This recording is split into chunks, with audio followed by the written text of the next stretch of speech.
G8, G20, they few, we many. Yeah, it's a little crazy. This is not what downtown usually looks like. Hopefully it's mostly passive protesting, but you never know.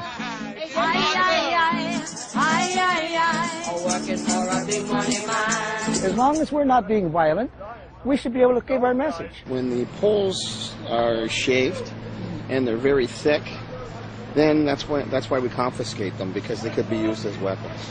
Having so much police out there is posing more of a threat for protesters. You're endangering people's privacy. I feel that it's making us seem like we're aggressive individuals when we're not. Thank you, sir. Back, please. I'm trying to stay clear of anybody getting their head kicked in, to tell you the truth. They just took like 4 guys came and they just kicked his legs out from under him, tapping him on his back and started kicking him. It was like some 50-year-old guy. What's this? This is not freedom! There's like a bunch of riot police. Looks like a police state. It's crazy. They abandoned the car, so we came to it.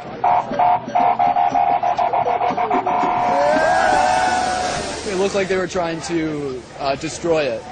The police shouldn't be treated like this. Their job is their job. Oh, you fascists bound to lose. I said, oh, you fascists bound to lose. Everybody! I honor the police. I'm proud to be Canadian. This is disrespectful. This is respectful to democracy. This isn't respect to democracy, folks at home. Please. I'm not afraid to show my face. Stand on my street. This is my neighborhood. You fascists bound to lose. We do have the right to free speech and free protest as long as they stay within the limits of the law. I live in Toronto, and it's really disheartening for me to see it actually turned into a police state.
You don't have to inhale. You understand?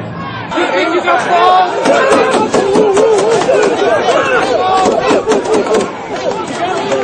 Sir, please. Actually, guys, we've got some additional here.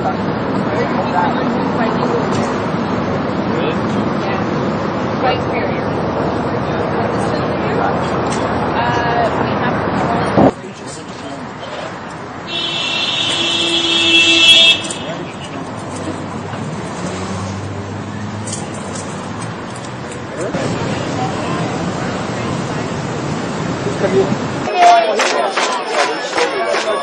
What is it possible?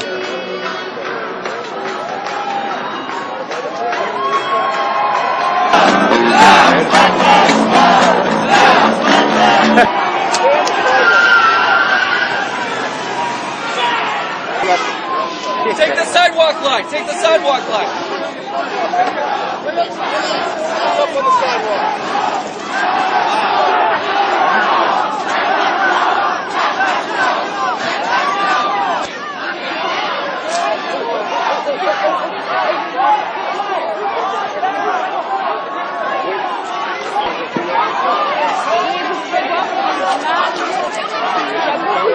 Thank you.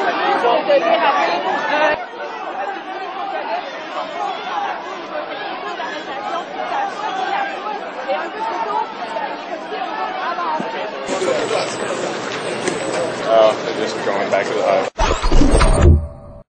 Blame Canada. Remember that fun song from South Park?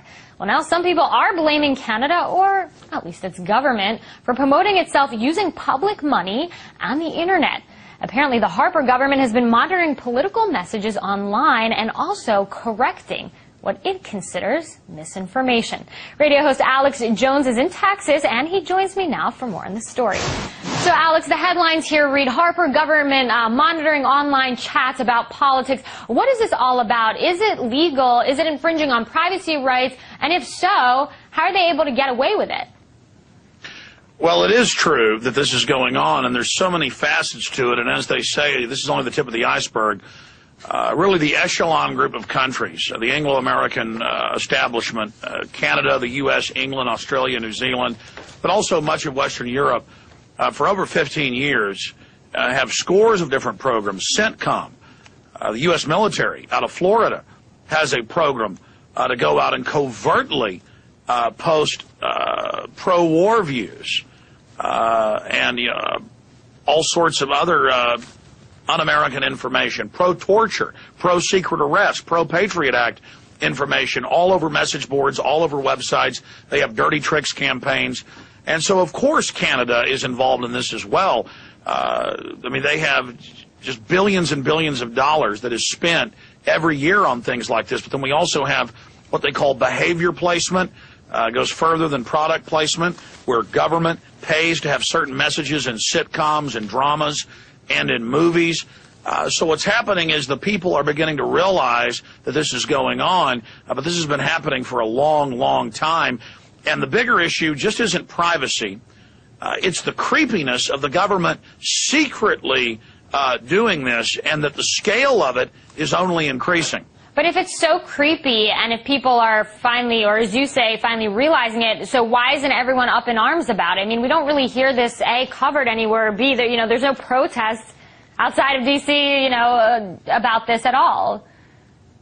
Well, it's hidden in plain view. I mean, it's kind of like Reuters, the Associated Press, and even Fox News in the last month came out and said, yeah, our troops helped grow the opium in Afghanistan, and then they help ship it out. But if we don't grow it, the Taliban will get it, and then they'll make the money off of it. I mean, that's the type of garbage that goes on. So, yeah, they're in plain view with the new Supreme Court nominee saying she's for banning free speech, she's for banning the First Amendment, she's for banning the Second Amendment. Alex, let's get back on topic here, about this Canada thing. I'm just trying... face is what I'm saying. Right, I'm trying to understand, is this something within Canada? I mean, if you or I write something bad, are they going to monitor this as well, or is this something internal with the Harper government?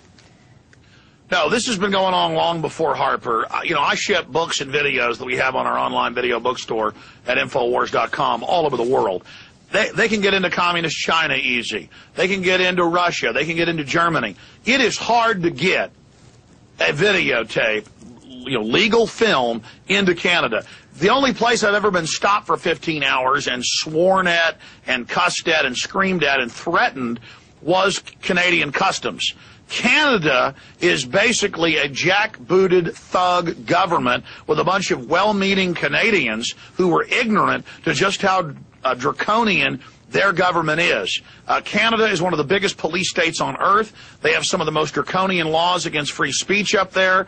But it has the touchy-feely neoliberal surface of a supposed democracy. And so it's systemic. The government monitors everything. The government's been caught with their Royal Mounted Police dressed up like anarchists, attacking their own police as a pretext to shut down demonstrations. Canada is one of the most oppressive regimes in the Western world. They're just very good at hiding it. And they've got their spies all over the streets, you name it. Alex, I don't think I've ever seen someone speak so passionately about the Canadian government. Alex Jones live there for us in Texas.